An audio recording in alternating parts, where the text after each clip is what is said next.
Olá, boa noite, tudo bem? Vamos aguardar as pessoas entrarem aqui hoje na nossa live, na 7ª live da quarentena da Conexão Médica. Seja muito bem-vindo, doutor, seja muito bem-vinda, doutora. Eu espero que esteja sendo extremamente produtiva essas lives, que você consiga buscar inspirações, insights, realinhar um pouco do seu propósito profissional, da sua carreira, da sua clínica, do seu consultório, enfim, que você consiga colher bons frutos disso tudo, né? Hoje a gente vai querer otimizar bastante o nosso tempo para deixar à disposição um dos temas mais pedidos durante essa semana, né? Nós tivemos esse mesmo tema na segunda-feira com o Dr. Marcos Coutri. O tema é telemedicina. Nós também, na ocasião, iríamos abordar a questão da convocação de médicos, né? E, enfim, o tempo foi curto, o Instagram, ele nos dá um tempo de 1 hora, então a gente tem que otimizar, né? Então, eu já faço um convite a você, doutora, que está aqui comigo. Se você tiver alguma dúvida, se você quiser compartilhar aqui conosco, aproveite que daqui a pouquinho o Dr. Marcos Coutri já estará conosco. Vamos ver quem está aqui. Opa, olha, ele já está aqui. Oi, Marcos, tudo bom?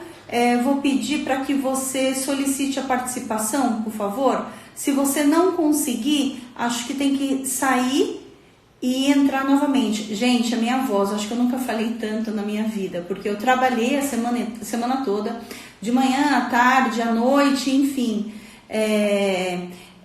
Bom, Marcos, vamos ver, deixa eu ver aqui se você solicitou. Deixa eu ver. Ah, não. Aqui, ó, só por enquanto não. Marcos, não é, eu vou assinar aqui para você, deixa eu ver se eu consigo fazer. Transmitir ao vivo, ó, eu conectando com o Marcos. Obrigada, gente. Olá, doutora. Olá, Marcos, seja muito bem-vindo. Vou pedir só para você centralizar um pouquinho, porque senão fica... Isso, perfeito. Aqui tá bom? Tá ótimo, tá ótimo. Então tá bom. Doutores, vamos lá. Antes da gente começar esse tema, que é um tema bem ainda novo, né? Dentro desse aspecto, nós tivemos... o Marcos participou da live na segunda de forma inédita, estava extremamente fresquinho, né, Marcos? Era o primeiro dia oficialmente. Acabou o tempo, a gente decidiu, a gente até conversou depois da live, eu falei assim, Marcos, como que fazemos? E nessa conversa achamos por melhor deixar passar alguns dias, até para que a gente percebesse quais eram as principais dúvidas, como as coisas iriam encaminhar. E realmente, gente, eu agradeço a participação de vocês. Marcos, recebi várias perguntas aqui nos grupos que eu tenho de médicos.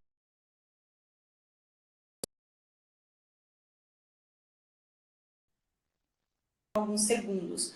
Eu recebi várias perguntas dos grupos que nós temos de médicos mentorados, do grupo Conexão Médica Inspirar.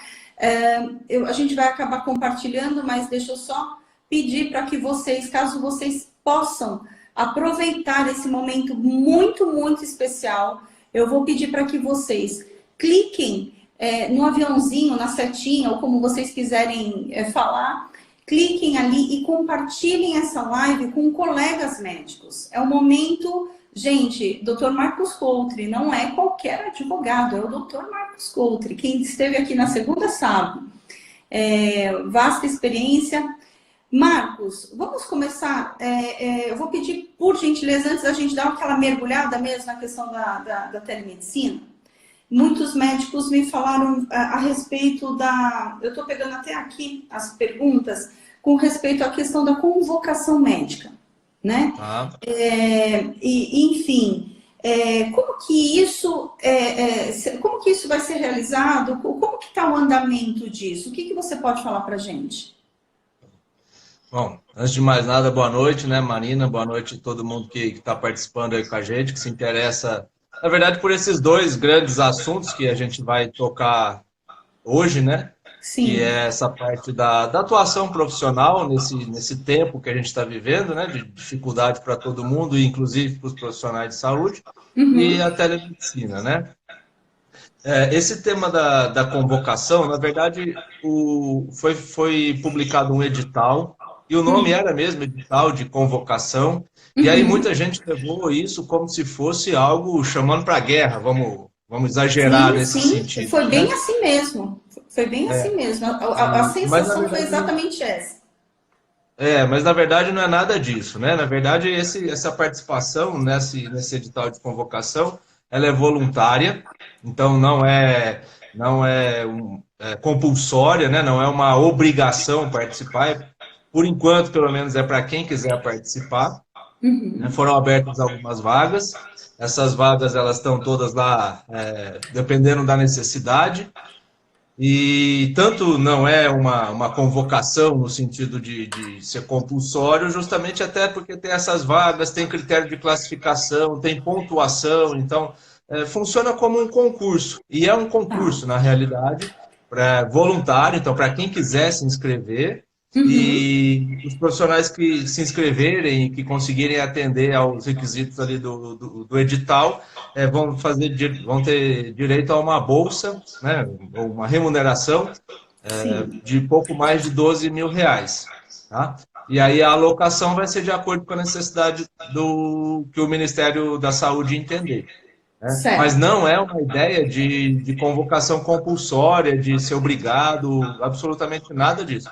Aliás, está longe disso, até porque, segundo dados do próprio Ministério da Saúde, foi ofertada uma quantidade de vagas e os interessados voluntariamente em participar, o número já é Uhum. superior a esse número de vagas. Então, não vejo como sendo algo de preocupação de ser chamado compulsoriamente. Isso, nesse momento, Perfeito. não existe. Não significa que daqui a 30 dias a gente não possa mudar o cenário, até porque a gente tem vivido literalmente um dia de cada vez, principalmente em termos jurídicos, né? O que a gente tem hoje pode não ser a mesma coisa amanhã e com certeza não foi o que a gente tinha ontem. Perfeito. Mas não é obrigatório. Tem uma pergunta aqui, que agora é um pouco mesclado essa questão, não digo nem da convocação, mas da atuação do médico, né? É uma pergunta do Dr. Cláudio Cunha, ele é de Tocantins. Muito obrigada, viu, doutor, pela sua participação conosco nas lives. Olha, sou médico, posso me recusar a fazer o plantão por causa dos riscos, de repente, de ser contaminado pelo corona? Em princípio, não. Tá? Em princípio, não. Por quê? Porque, na verdade, todo tipo de atuação profissional na área da saúde, ela envolve alguns riscos. É claro que a gente está lidando com alguns riscos diferentes. Eu não diria nem adicionais, porque se a gente falasse adicionais, a gente teria que considerar que, nesse momento, a gente já teria todos os outros riscos e algo específico para esse, assim, para além dos outros. Na verdade, para cada tipo de problema, para cada tipo de doença, os profissionais de saúde têm alguns riscos. Né? Uhum. Na Covid-19 não é diferente, também tem risco. Mas, em princípio, não tem esse direito de se negar. Não por isso, se não quiser fazer o plantão, aí é tendo uma regra geral de comunicar o diretor técnico, explicar os motivos, esperar ser substituído, ou esperar que seja indicado ou colocado ali um outro profissional no seu lugar, mas simplesmente não ir, né? Já configuraria até, além de outras tantas coisas, infração ética também. Então, Tá. numa situação genérica, não teria um justo motivo para isso. Perfeito, perfeito. Bom, aí tem uma outra pergunta aqui, ó. Essa questão da convocação você já colocou. É, bom, quando o médico for sintomático, o que fazer? Pois é, o ideal seria que ele fosse testado, né? E que o teste fosse Testado, rápido né? para saber se ele realmente está ou não está infectado, né? Mas isso parece que não tem acontecido como regra em todos os lugares. Na realidade, vai entrar na regra geral dele tentar, de alguma forma, comunicar.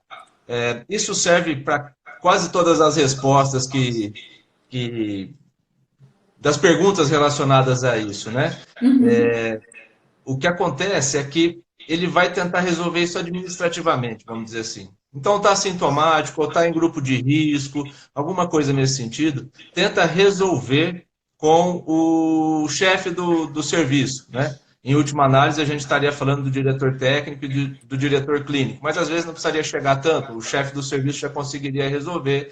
Às vezes ser realocado, vamos colocar também dessa maneira, né? De ser destinado para trabalhar em outro local e não estar em contato com esse Sim, tipo de paciente. Agora, se ele tiver sintomático, aí é que é o problema. Se ele está sintomático e não foi testado, também tirá-lo desse local e colocá-lo em outro pode estar transferindo o risco para um outro setor do sim, hospital. Então, a com gente não tem uma certeza. solução ideal. O ideal seria, né, que ele pudesse ficar em casa, na quarentena, mas a gente sabe que isso não é tão simples assim. O que a gente sempre recomenda é que busque solucionar a questão com quem tem o poder de decidir sobre aquele trabalho. O chefe, por exemplo, o chefe do serviço, do setor, ou até um diretor do hospital, para que explique a situação e, a partir disso, tente encontrar uma solução. Essa solução tem que atender ao interesse de todos. Tem que atender ao interesse do médico, sintomático, ou enfim, que esteja no grupo de risco, tem que atender o interesse da instituição, e, sobretudo, tem que atender ao interesse social, que é a ideia de não ficar sem amparo médico, né, o atendimento médico hospitalar. Então, isso também tem que ser considerado. Perfeito. Bom, aqui uma outra. Essa aqui, ó. Sou médico, eu acho que agora já vai começar a mesclar um pouco da questão da atuação médica com um pouquinho da questão da telemedicina, mas vamos lá. Sou médico e o paciente de outro médico me procurou para trocar a receita dele porque o responsável não está atendendo. Eu posso trocar a receita? Só assim, né, deixando claro, e eu acredito que esse trocar a receita seja no sentido de pegar uma receita válida para a continuidade de um tratamento crônico, por exemplo. Imagino que Sim, seja isso. Não seria, exatamente. Tratamento crônico. não seria trocar Trocar efetivamente a simplesmente prescrição. por trocar. E não seria necessariamente trocar um diagnóstico, consequentemente uma prescrição, seria mais como ele daria continuidade ao tratamento, né? Como ele conseguiria uma receita para dar continuidade ao tratamento. Eu imagino que seja essa a ideia. E aí o profissional, esse profissional que inicialmente prestava essa assistência, ter o receio do colega desviar o paciente, né? O colega pode fazer isso? Se a gente não tivesse em tempos de Covid-19, isso pode acontecer? Um paciente que está sendo atendido por um médico, por alguma razão, qualquer que seja ela, procura um outro colega e esse outro colega dá sequência no atendimento. Isso acontece. Isso pode acontecer. Tá? Então, nesse momento, isso também pode acontecer. Tá? O que é muito importante é o profissional que for fazer esse atendimento, então não o que estava acompanhando, mas o que for fazer, ele não é um mero trocador de receita, porque ele vai responder pela prescrição que ele fizer. Perfeito. Então, o que é tecnicamente correto é se a gente chegar nessa situação de um paciente procurar um profissional para que esse profissional, entre aspas, troque a receita, esse profissional, ele não está obrigado a trocar a receita. Porque para que ele, a prescrição, né, então a receita é o final de um ato médico que tem como antecessor a realização da consulta. Então, ele precisa fazer uma consulta, precisa ter, porque o paciente não é dele, teoricamente é o primeiro contato, então ele precisa anamnese, ele precisa colher o máximo de informações que ele conseguir, para ele ter certeza que efetivamente aquela prescrição deve ser continuada. Porque aquela prescrição ela pode não necessariamente continuar. Pode, inclusive, ser necessário, aí sim, trocar para alguma coisa, para algum medicamento diferente, porque mudou o quadro do paciente. Então, o profissional que se coloca na situação de fazer essa, entre aspas, teleconsulta, para só trocar a receita, ele assume todos os riscos da prescrição, porque aquela prescrição vai pressupor que antes dela houve uma consulta ou uma teleconsulta. E Ele se ele assume não todo o fizer, risco do caso, do início ao fim, não só do fim, todo o né? risco do caso. Claro. Todo o risco do caso, exatamente. Então não é só, né, o que seria antigamente é bater um carimbo e entregar um papel, que seria a receita. Sim, Não é só isso. Ele está chamando para si toda a responsabilidade daquele momento em diante em relação àquele paciente. Isso é perfeito. muito importante ficar claro, porque também senão fica parecendo que é tudo muito simples, né? Ah, basta eu começar agora a anunciar que eu troco receita, vai chover um monte de paciente aqui para mim, eu vou perguntar o que, que ele tem, o que, que ele precisa, e eu forneço a mesma coisa com uma validade, e Um pouco aí ele mais. vai assumir o risco por isso. Sim. E Bom, aí todas as regras de consulta, tá, Marina? Então, prontuário, e tudo, tudo, tudo, tudo. perfeito, É perfeito. como se fosse feito no presencial, né? Sim. Agora vamos, né, agora entrar e assim, doutora, vocês que estão assistindo e ficarem conosco aqui até o final, nós vamos disponibilizar um link de um material muito rico, é o compilado das principais situações para que vocês possam aplicar na prática. Gente, não é fazendo de qualquer forma. Eu vi inúmeras lives, eu recebi de colegas médicos comentários que prezam a otimização da oportunidade que foi dada, que se aplicada da forma correta, vai trazer benefícios homéricos para todos, né? Para o paciente que precisa desse atendimento, para o médico, enfim. Mas nada vale correr o risco com relação ao seu CRM. Então, hoje nós vamos permear sobre a forma de fazer e fazer o certo, né? Marcos, na segunda foi liberada a telemedicina, né? E aí, o que envolve a questão da telemedicina? O que é a teleconsulta? Como foi aprovado? Enfim, qual que é esse conceito? O que permeia sobre o conceito da telemedicina? A telemedicina, em termos gerais, há algum tempo ela já é admitida, em alguns casos específicos, né, tem um aprofundamento até de normatização, numa Uhum. teleradiologia, na telepatologia, mas agora o grande diferencial, se eu puder dizer assim, foi a teleconsulta mesmo, né, dessa Tá. semana. Uhum. Foi a teleconsulta, né? Porque até o que a gente comentou na segunda e está no material que você mencionou, o grande Sim. ponto é que o Conselho Federal de Medicina, ele conceitua, ele define o que é uma consulta médica e ele traz lá nesse conceito o exame presencial, né? Que com a Uhum. teleconsulta isso não tem como ser feito. Então, a teleconsulta ela é excepcional e, por enquanto, ela só é considerada ética nesse momento, enquanto perdurar o estado de emergência de saúde pública.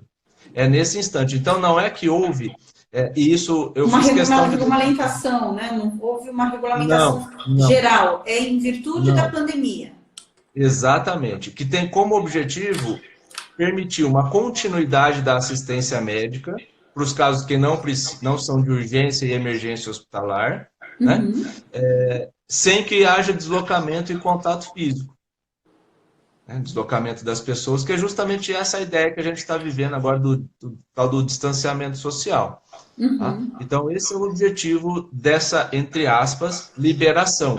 Ela tem um propósito, ela tem uma finalidade e ela é excepcional e temporal, enquanto a gente estiver nesse estado. Ah, mas e depois? E depois a gente vai ver como é que vai ser a normatização, se o Conselho vai continuar permitindo, se não vai continuar permitindo. Depois não dá para dizer nada por enquanto. Sim, Tá? perfeito. Então, não dá para a gente Então, afirmar que isso vai continuar. então, nas cenas da vida real, dentro do que é o cenário ainda em virtude da pandemia, a forma correta, como que é possível a realização dessa teleconsulta? A gente mencionou na live de segunda sobre algumas plataformas ou isso, aquilo. Existe algum suporte específico para que seja realizada a teleconsulta? O que são as orientações basais para isso? Tá?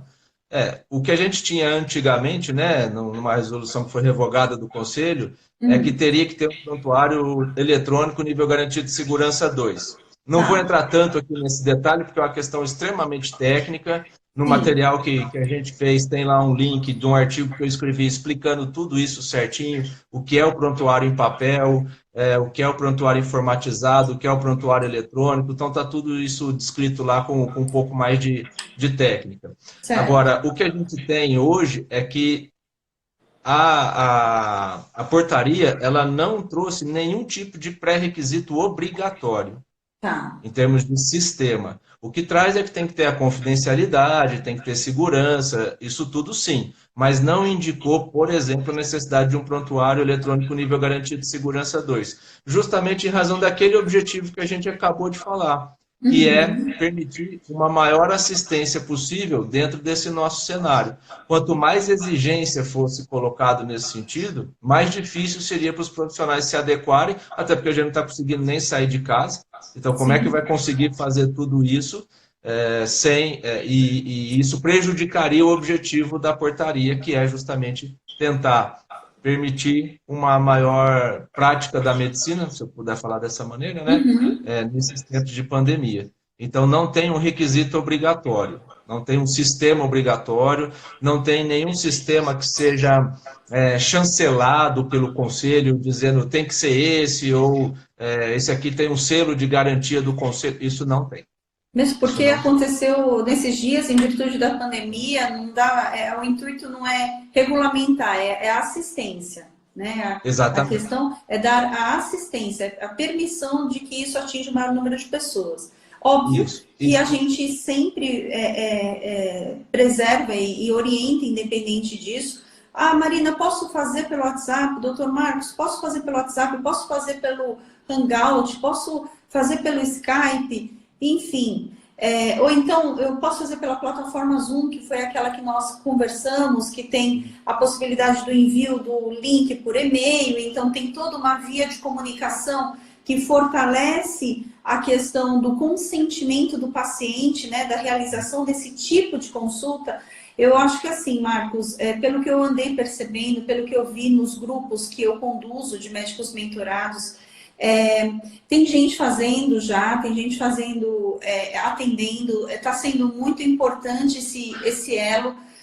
O que eu falo, gente, é uma coisa nova, nós não sabemos o que pode acontecer, tem que permear muito bem com esse paciente. Eu acho que essa relação, mesmo que seja de forma virtual, a relação médico-paciente tem que ser muito bem detalhada, esclarecida, o paciente tem que entender o que é essa via de entrega, né? Porque depois pode haver algumas outras situações que é do tipo, olha, não foi bem assim, não foi isso que aconteceu. E por isso que na última live eu até mencionei, por conta da minha experiência, por eu utilizar a plataforma sem conflito de interesse algum, porque eu sei que existem algumas confirmações, senhas de envio, coisa que não dá para ficar correndo para qualquer pessoa, não é qualquer pessoa que recebe, envia pelo e-mail que o paciente informou, ou seja, o envio do e-mail é de responsabilidade do paciente para que fique somente nessa via. Mas, enfim, não tem a obrigatoriedade. Pode permear sobre isso, mas se resguarde, né? E a questão do consentimento do paciente, tem que ser alguma coisa escrita ou a gente pode fazer de forma verbalizada, gravada? Como que deve ser isso? Tá. Até assim, só voltando um pouquinho, porque tem alguns meios que estão sendo utilizados, como o WhatsApp, que não é proibido, mas se você entra no termo de uso de alguns desses sistemas, vamos chamar assim, eles até dizem que eles não têm como objetivo a telemedicina. O WhatsApp é um deles. Não é que é proibido. Informação, hein, doutores? Olha só. Não é que seja proibido. Sim, mas o WhatsApp ele não se compromete com isso. Total. Se acontecer qualquer situação, não adianta meter o WhatsApp no rolo que eles vão sair, porque eles já chancelaram que não aprovam o uso do veículo de comunicação para a telemedicina. Então... Em outras palavras, o WhatsApp não foi feito para isso. Perfeito. Se você quiser usar, o risco é seu. Perfeito. Tá? Perfeito. Isso está lá. Eu estou dando aqui um exemplo porque talvez seja o que primeiro as pessoas pensam, né? Ah, telemedicina, então eu vou fazer pelo WhatsApp, né? Assim, estou falando em termos Meu paciente já leigos. está me chamando aqui, eu já tenho contato, rapidinho, vamos agilizar. E, Porque até ele entrar na plataforma, aprender a mexer, baixar o aplicativo, enfim, são e já facilidades que conhece a podem trazer ferramenta, né? prejuízos amanhã. E já conhece a ferramenta, né? Então, Total. Bom, atendeu esse paciente, tem que fazer toda a evolução, seja no prontuário manual ou no eletrônico, mesmo que ele não tenha a certificação da SBIS nível 2. E aí ele tem que seguir a mesma regra. Guardar por 20 anos é a mesma regra do jogo. a mesma coisa. E sobre o termo de consentimento, né? É importante que tenha o termo de consentimento para a teleconsulta. Tá. Então, é um termo de consentimento específico, onde o paciente vai ser informado do que seja aquilo, dos limites daquele ato. Isso é importantíssimo, porque não é a mesma coisa da consulta Total. presencial. O fato de estar autorizado ou de não estar sendo considerado antiético não significa que foi equiparado. Isso é importante que fique claro. Não houve uma equiparação. Teleconsulta é a mesma coisa da consulta presencial. Não é. Não é. E os médicos sabem muito melhor do que eu isso. Não é. Né? Então, o paciente precisa saber dos limites daquele atendimento antes dele começar, para que ele possa manifestar a sua vontade se ele deseja ou não iniciar aquele tipo de atendimento. Isso é antes de iniciar propriamente a teleconsulta. E uma coisa que eu entendo que seja muito válido e que seja importante, é o paciente também ser informado que essa teleconsulta está sendo autorizada ou está sendo permitida, mas que depois ela pode vir a não ser mais. Para que ele não Perfeito, diga, perfeito. mas a gente começou num atendimento em teleconsulta e agora você quer mudar para o presencial, e ainda se a gente colocar nesse bolo todo a ideia de valor, porque a consulta Total. presencial Vai ser mais normalmente é caro. mais cara do que a teleconsulta, aí o paciente diz, então no início você fez a teleconsulta e agora você quer que continue no presencial para você poder me cobrar mais? Né? Então precisa entender que primeiro ponto, se houver necessidade, por exemplo, de um exame físico, se houver impossibilidade da continuidade, seja porque o quadro não é muito claro, que não dá para continuar pela teleconsulta, ou seja pelo fim desse tempo de emergência em saúde pública, e não havendo lá na frente uma autorização para a teleconsulta, o paciente precisa ser informado. Então, dizendo em termos gerais, né, que o fato de estar sendo realizada uma teleconsulta não significa que vai ser sempre assim. Que em Perfeito. algum momento, por algum fator, isso possa ser modificado. Isso é importante. Porque Perfeito, quando a muito gente bem, começa a total. considerar assim, se eu vou fazer um curso EAD, eu não espero que marque aula presencial, porque está dizendo que o curso é EAD. Estou fazendo essa analogia para ficar claro. Então, quando a gente diz o curso é à distância, pressupõe, e não tem a obrigatoriedade, em princípio, de nenhum encontro presencial. Se a instituição obriga o encontro presencial, o aluno vai dizer, não, mas espera aí, você me disse lá atrás que era tudo EAD, eu já me programei para ser EAD. Então, quando Total. o profissional começar com a teleconsulta, ele precisa dizer que, eventualmente, seja por um quadro do paciente, seja por uma situação até de normatização mesmo, aquela forma de atendimento ela pode ter que ser substituída por uma consulta presencial. Eu acho isso uma das informações mais importantes, Mais importantes. porque isso foge das Porque, informações normais. sim, porque assim, o que eu percebi também durante essa semana? Uma flexibilização dos médicos na comunicação com o paciente, com o intuito de fazer uma conversão também para teleconsulta, né? Uhum. Se não colocar o que é a regra do jogo, o elo fraco sempre vai ser o seu doutora. Sempre. Isso. Né? A ponto do paciente, se ele não for informado, se ele não consentir também a regra do jogo sobre esse atendimento e a diferenciação do que seria o presencial, como o Marcos falou, ele pode até chegar, Marcos, e falar assim, então é assim, então eu não gostei, fui muito mal atendido, eu quero meu dinheiro de volta, e eu vou, e infelizmente, aí aquela coisa, né? Vai começar a falar, enfim, não é simples. É E o importante principal da pontuar que é redação é em quando... virtude da pandemia. Isso. Né? E assim, o principal fator é a confiança, então precisa ser passada essa informação. Uhum. Bom, Além de todas as outras, claro, né? Mas eu digo assim, essa eu acho que é uma que não estaria num checklist inicial de qualquer consulta, mas que para a gente é importante. total. Deixa eu pegar aqui, deixa eu ver se tem aqui. Tem uma pergunta. Olha, essa pergunta bombou muito, muito. Tá. Depois de todas as outras, ó, tem até aqui quem fez a abertura dessa pergunta foi a doutora Patrícia. Tudo bem, doutora Patrícia? Boa noite. Muito obrigada pela sua participação intensa durante essa semana. Espero que esteja sendo muito especial. Boa noite a todos. Eu tenho uma dúvida. A portaria recomenda o uso da assinatura eletrônica. Alguns colegas dizem que basta assinar, carimbar, datar, colocar a hora e enviar por e-mail. O que fazer? Tem a obrigatoriedade, então, Marcos, da assinatura eletrônica? São duas coisas diferentes. Né? Eu Tá. costumo brincar quando eu vou dar aula para os alunos do direito, principalmente, que a gente aprende muita coisa no direito, muitos princípios, mas não aprende o principal princípio, que é o princípio da coisa. Né? Uma coisa é uma coisa, outra coisa é outra coisa. Né? Então, assim, o que é para colocar data e hora, os dados clínicos, isso é o prontuário.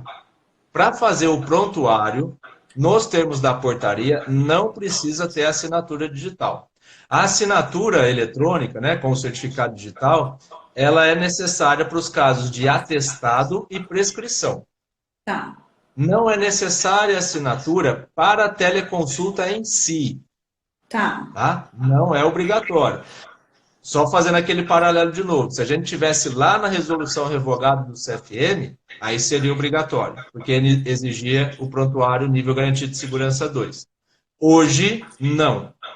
Para fazer a teleconsulta, hoje, não é necessário ter certificado digital, assinatura eletrônica. Não é necessário. Isso vai ser necessário, por isso que eu falei, né, do princípio da coisa, uma coisa e outra coisa. Para fazer a teleconsulta, isso não é obrigatório em si. Mas para prescrições e para atestados eletrônicos, aí sim. Tá? Tá. Aí é importante que tenha. Essa dúvida da doutora Patrícia foi uma das que mais me enviaram. E aí houve também uma outra dúvida que era assim, Marina, mas eu tenho empresa, vou ter que fazer a minha assinatura, meu certificado digital, minha assinatura, eu já tenho na empresa, eu tenho que fazer pessoa jurídica ou pessoa física? Aí, nesse caso, seria qual a conduta? Não, assim, essa assinatura, e aí a gente está falando da assinatura para Assinatura que seja digital. assinado, né? Para que seja assinado ou para que Assinado a substitua essa prescrição ou o assinatura. atestado. O atestado. Quem faz a assinatura do atestado e da prescrição é o médico. Ainda que ele trabalhe numa clínica, a receita, a prescrição, tem a assinatura dele ao final. Então, Perfeito. nos casos de substituir o tradicional pelo eletrônico, vai ser mantida a mesma regra. A assinatura tem que ser a assinatura do profissional que emitiu aquele documento. Uhum. E aí tem um outro cuidado, né? Que tem que ser o profissional que fez a consulta. Porque, às vezes, dentro de uma clínica, tem lá 4 médicos, mas só um tem assinatura eletrônica. Sim, isso é verdade. Isso acontece muito. Ou o diretor clínico que tem assinatura, os outros Pronto. que fazem parte do corpo clínico, até às vezes por contenção de despesa, porque isso inserido no sistema que se tem o prontuário, se encarece, acaba deixando, enfim, porque se na sua vida real é a consulta presencial. Mas hoje, então é pessoa física, gente. Não tem como. É a sua assinatura, a sua como médico. Independente se você é o dono dessa empresa, é o único médico, mas nesse momento não é a empresa, e sim o médico, como o Marcos comentou. A assinatura digital da empresa, na maioria das vezes, é mais para questões relacionadas ao fisco, né? A receita. Não para atendimento propriamente dito, assim, na relação com o paciente. Porque às vezes vai sair ali um recibo ou uma nota, vai sair pela pessoa jurídica. mas não diz respeito ao atendimento, àquela relação médico-paciente propriamente dita. Só fazendo aqui uma ressalva também, Marina, que a assinatura eletrônica não é o único meio para as receitas e para os atestados, tá? A própria portaria, ela trouxe algumas outras possibilidades, mas essas outras possibilidades, elas são mais difíceis de serem executadas, porque precisaria que, então, fosse impresso, assinado, encaminhado por correspondência, com envelope selado para o paciente. É possível fazer de outras formas que não seja com assinatura eletrônica. Tá? O atestado e a prescrição. Mas aí já entra num processo um pouco mais lento, porque são necessárias algumas outras medidas. Com a assinatura eletrônica, se o profissional tiver, ele consegue fazer a assinatura do documento, ele consegue fechar, assinar propriamente dito esse documento em um serviço público, tem uma chave pública para isso, é um programa gratuito. Tá? Ele coloca esse documento lá, assina esse documento eletronicamente, e aí ele pode encaminhar por e-mail para o paciente, por exemplo. Se o paciente levar isso em uma farmácia, uma drogaria, pelo mesmo sistema público, quem receber esse documento consegue conferir a autenticidade daquela assinatura eletrônica. Perfeito. Então, a única coisa que o profissional teria que ter seria justamente a assinatura eletrônica, o certificado digital. Perfeito. Todo o restante ele consegue por meio de sistemas públicos, que não precisa nenhum tipo de contratação. Perfeito. Tanto o assinador quanto o validador. Olha, tem algumas perguntas aqui que talvez não fiquem exatamente na mesma sequência, mas a gente vai puxando. Tem aqui o Rotier Machado. Seria importante que esse médico examine o prontuário médico anterior? Provavelmente ele não vai conseguir fazer isso. Né? Provavelmente, eu estou imaginando que seja lá naquela história do trocar receita, né? Perfeito. Bom, mas de qualquer forma porque se não for o paciente do próprio médico que já estará fazendo uma outra via de atendimento e estaria ali com o prontuário, né? Estaria, E vai ser muito difícil ele conseguir acessar esse outro prontuário, porque se o prontuário, só para deixar uma hipótese aqui, né? Se o prontuário for em papel do primeiro, como é que o paciente vai conseguir esse prontuário para levar até esse outro médico, né? E uma informação que é importante é o seguinte: é infração ética do primeiro médico fornecer cópia ou informações do prontuário para o segundo médico sem autorização do paciente. Perfeito, sim. Então, se o segundo médico liga para o colega ou manda um e-mail, qualquer coisa. Colega, eu estou aqui com o paciente fulano de tal, ele me procurou, você pode me passar as informações para eu saber o que eu vou fazer? Estou exagerando aqui na conversa. O primeiro profissional, ele não pode passar as informações sem a autorização expressa do paciente. Porque se ele passar, ele está violando o sigilo. Perfeito. Então, todo mundo tem que tomar muito cuidado, não é tão simples quanto parece. Temos aqui uma pergunta da clínica da doutora Catarina Capella. Tudo bem, doutora? Sobre consulta por telemedicina, qual o valor justo a cobrar e como o paciente poderia pagar pelos nossos serviços? Já comecei a fazer, mas achei muito mais trabalhoso do que a consulta presencial. Bom, de qualquer forma, é que sai do que é trabalhoso, não, é diferente, é novo. Mudar é chato, né? Então, como que eu me adapto, como que eu faço se eu não estou nem fazendo um atendimento que eu possa fazer a evolução do paciente presencialmente, enfim, os exames físicos, isso daí já era esperado. Né? A gente até conversou isso daí na última live, que a sua hora, né, falando sobre remuneração, tudo que eu estou num atendimento online, presencialmente, é mais caro. Então, você vai ponderar qual é o seu valor presencial, né?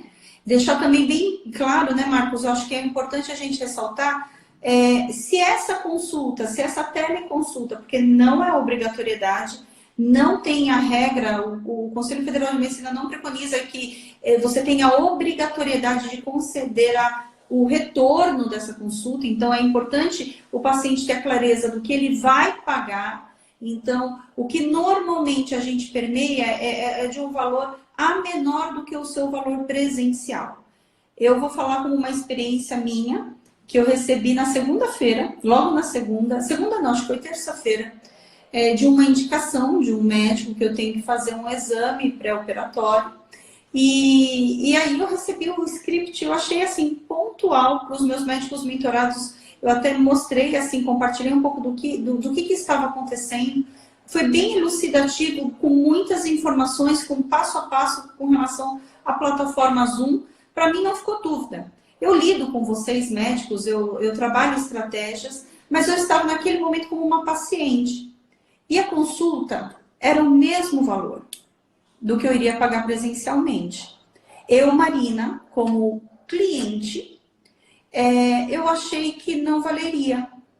Né? Não valeria, porque eu não estaria sendo examinada. Então, gente, olha, eu estou colocando de uma pessoa que é especialista em gestão de negócios e estratégias médicas. Então, doutora, a minha sugestão, trabalhe um percentual entre 20% e 30% a menor do que a presencial. Né? Também não baixe tanto, eu colocaria mais ou menos dentro dessa margem. Não sei a opinião do Marcos sobre isso, mas a percepção da entrega é diferente. Se é novo para você, médico e médica, você já parou para pensar como que é para o paciente? O que é a percepção de valor? Porque o problema não é o quanto ele paga, é a sensação do que ele está pagando e o que ele está recebendo. É muito singelo. De repente, você vai fazer uma consulta tão extraordinária que vai ser melhor do que a presencial. Depende da forma como você está entregando isso.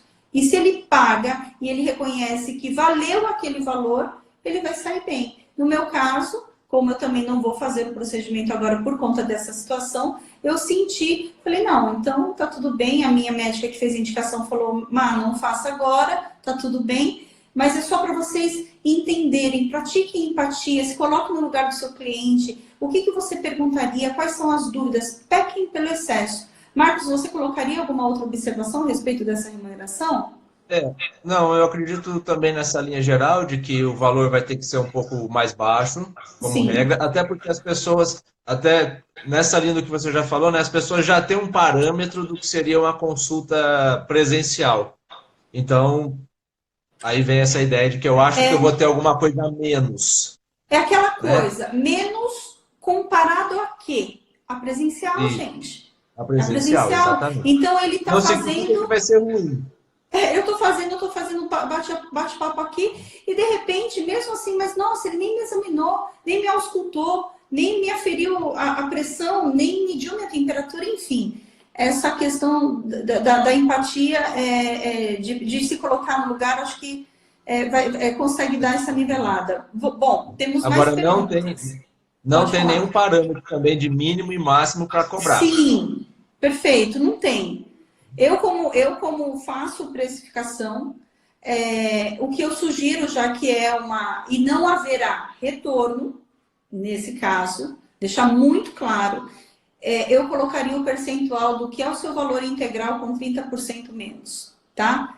Deixando elucidado que não teria o valor, o retorno. Fala, Marcos. Marina, posso fazer uma consideração aí que, assim, tem me incomodado um pouco, tem me incomodado potencialmente um pouco, é a Tá. utilização, por exemplo, do WhatsApp. Nada contra o WhatsApp, tá?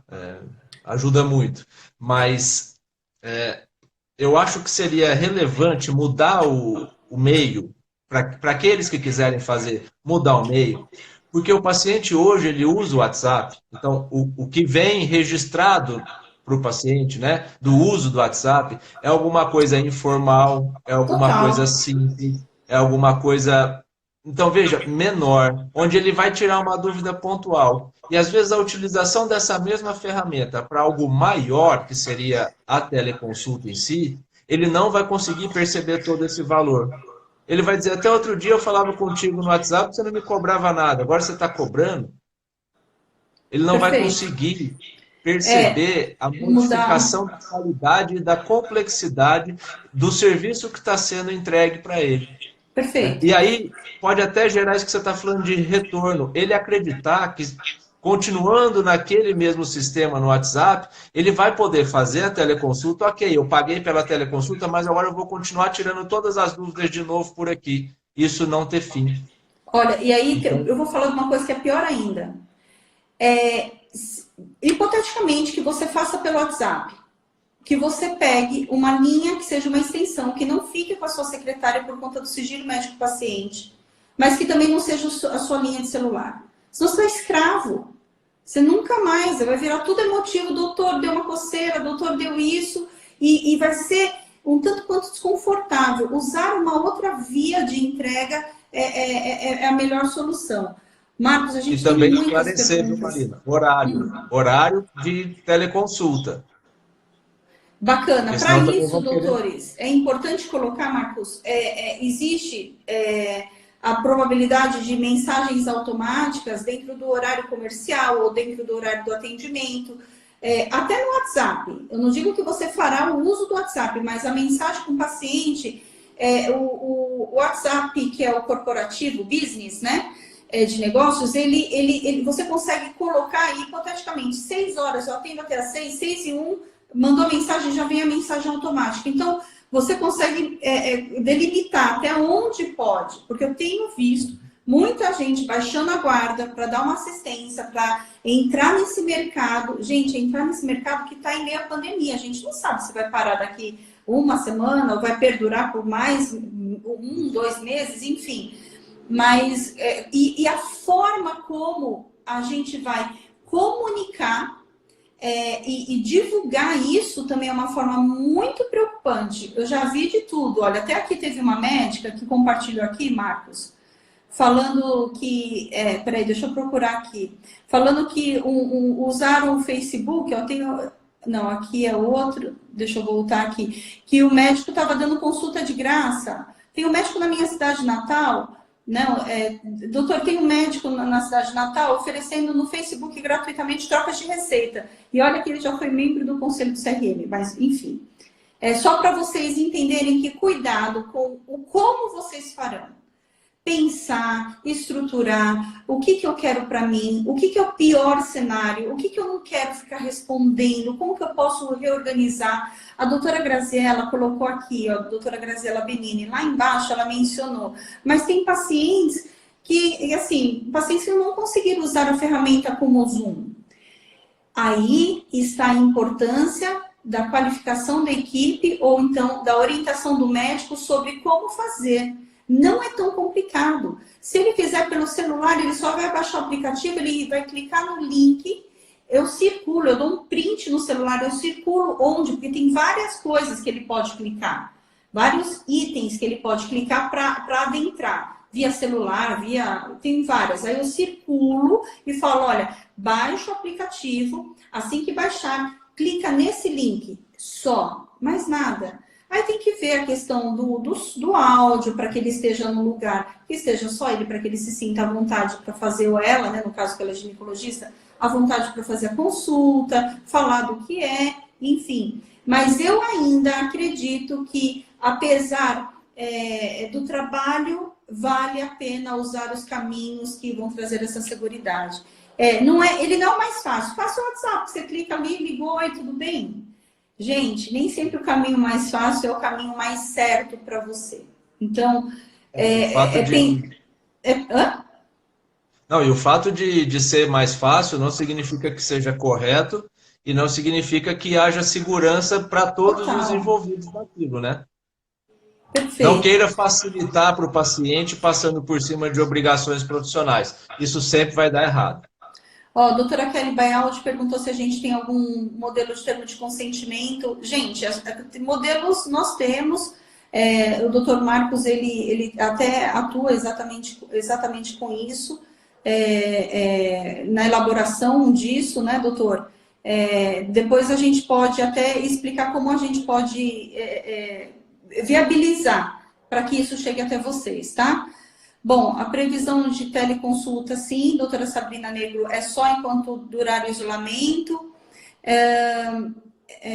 Sim, deixa eu ver aqui. A Tatiana Abraão, respondendo ainda a doutora Sabrina. Perfeito, vamos ver. Mas toda consulta termina no receituário, enfim. Assinatura eletrônica, onde faço, acho que tem um certificado. Bom, aí quem pode ajudar nisso também pode ser o seu contador. Ele pode agilizar, porque às vezes você até já tem, né? Aí a doutora Iracema, eu acho que a gente já conseguiu responder, né? Posso assinar, Maria, carimbar e mandar por foto ou por e-mail a receita, doutor? tá. Só a primeira do documento é a seguinte: se fizer um documento, faz a receita, né? Faz a prescrição ali. Se transformar isso, então já tem o certificado digital, né? Transforma isso num PDF. Deixa eu até pegar aqui, ó. Eu acho que não tem, hein? Porque quem tem certificado digital não precisa carimbar. Ah, não, eu tô falando não do carimbo. Assinatura. Ah, tá. Estou dizendo o seguinte: faz ali então o documento, né? Tá. Transforma em PDF, não precisa Perfeito. assinar. Transforma em Perfeito. PDF. Aí a gente tem o Instituto Nacional de Tecnologia da Informação, tá? É ligado à Casa Civil da Presidência da República. Equipe, digita Lá aí, por favor, nos comentários para eles. Por favor, Marcos, repete, o que é? é Instituto Nacional de Tecnologia da Informação, Tá. tá? É vinculado à Casa Civil da Presidência da República. Nesse instituto, ali vai ter um assinador. Então, pega esse documento em PDF, joga no assinador do próprio instituto, ele vai gerar um documento assinado eletronicamente, Uhum. para quem já tem a certificado digital.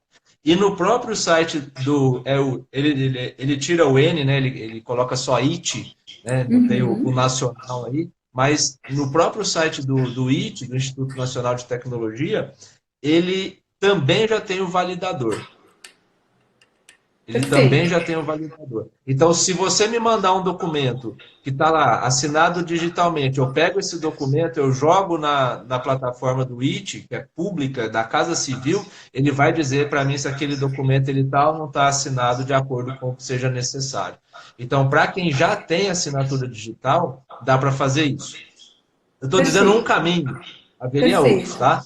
Mas é que é público, não tem, né, grandes preocupações.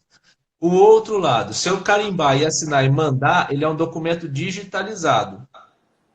Ele não vai ter a fé pública, porque vai depender de como ele foi digitalizado.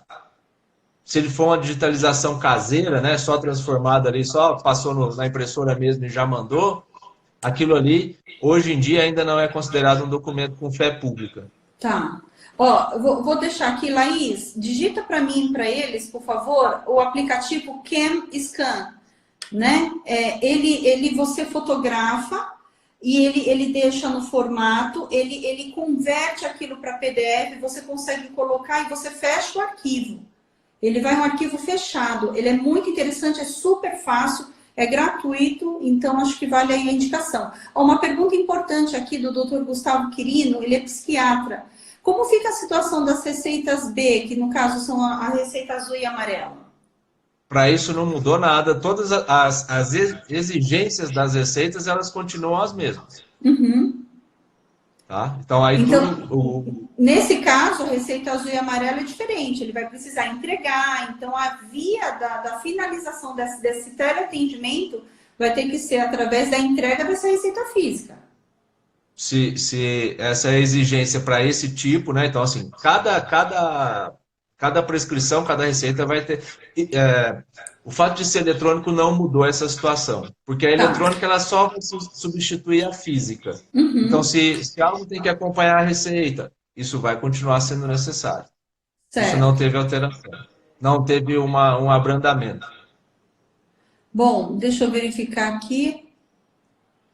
Bom, realmente, alguns médicos aqui ó, estão falando que as farmácias não estão prontas para reconhecer esse tipo de assinatura. É fogo, né? É uma coisa que não há o preparo da cascata como um todo. Mas assim, E, mas só lembrando que por isso, é muita coisa recente, né? Eu já imaginando isso, né, que a gente conversa, mas o próprio Conselho Federal de Farmácia também já está trazendo orientações. O próprio Conselho Federal de Farmácia tem uma espécie de plataforma onde são colocadas essas receitas Então, assim, está todo mundo se adaptando, na verdade. Tá? Mas o Conselho Federal de Farmácia, ele já tem algumas plataformas onde, onde os profissionais podem, e os pacientes, né, colocar essas receitas para que elas sejam consideradas também, para que elas atendam aos requisitos necessários. Agora, não dá para a gente exigir isso de todas as farmácias, né? Quantas farmácias têm acesso à internet que poderiam validar essa receita? Então, isso também é muito difícil e precisa reconhecer que é um período de adaptação para todo Perfeito, mundo. Então, perfeito. não dá para garantir que toda farmácia vai ter como checar. E o que é mais interessante, né? Não dá para garantir que todo mundo que trabalha em farmácia, então o farmacêutico, quem estiver lá, que ele saiba lidar com essa situação nova. Sim. Porque se a gente aqui está discutindo, se a gente ainda está aprendendo com isso, por que, que ele Imagine haveria de eles, ser gente. diferente? Eu Isso, por acho que, que que ele assim, seria nesse diferente? caso, é orientar, pelo menos para buscar as grandes redes, pedir para chegar na farmácia, procurar o gerente de loja ou o farmacêutico responsável, porque às vezes tem aquela pessoa que é o repositor, que não tem ainda a competência técnica dessa abordagem, mas para... Bom, a gente está nos minutinhos finais. A doutora Marília Furlaneto, realmente, ela colocou assim, não, ela discorda. É difícil fazer uma teleconsulta do que o presencial com relação ao valor de redução.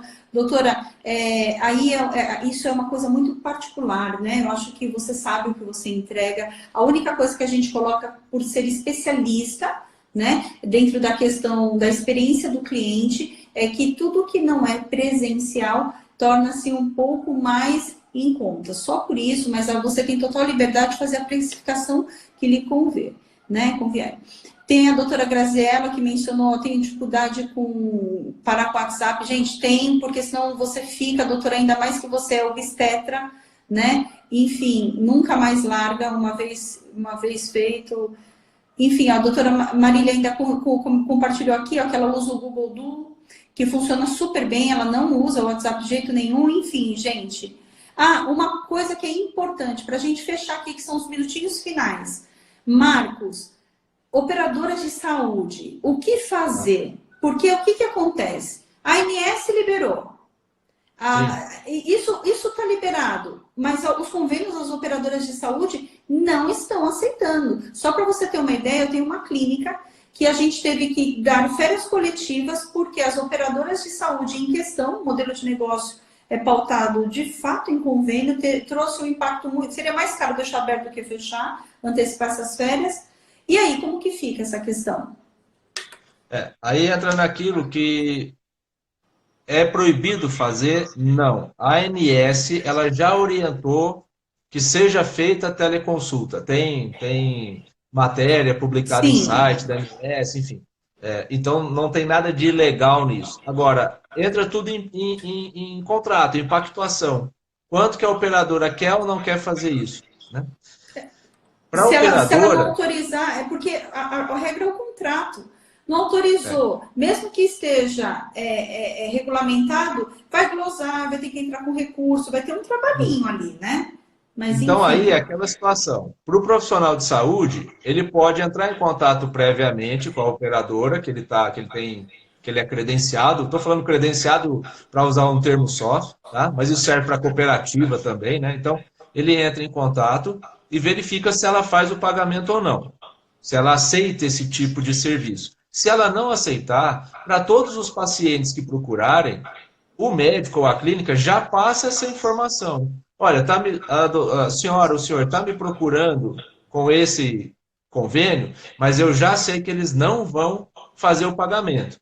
Então, ou a gente não faz, claro que isso tudo tem formas e formas de dizer, aqui eu só estou colocando também, né, de forma mais objetiva, né? Ou a gente não faz o atendimento, ou esse atendimento você, paciente, me paga e depois busca o reembolso junto à operadora, né?